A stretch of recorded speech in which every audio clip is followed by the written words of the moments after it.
శివార్త మీ వార్త.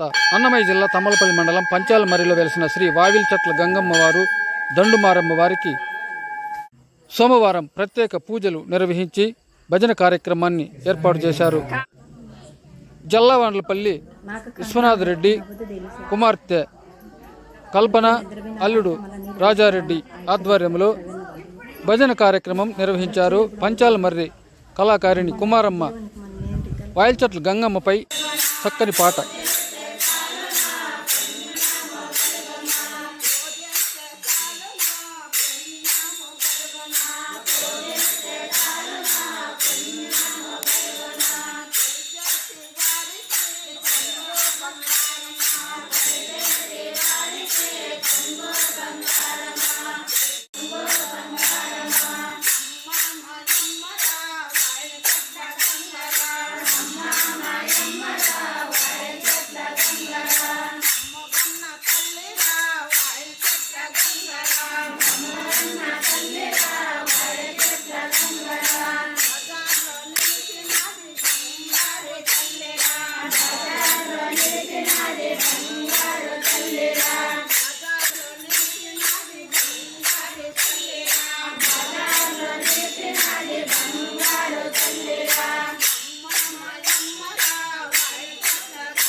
భజన కళాకారులకు కావలసిన మైక్ సెట్టు, తీర్థ ప్రసాదాలు వాయిల్చట్ల గంగమ్మ ఆలయ అభివృద్ధి కమిటీ గ్రామ పెద్దలు సమకూర్చారు.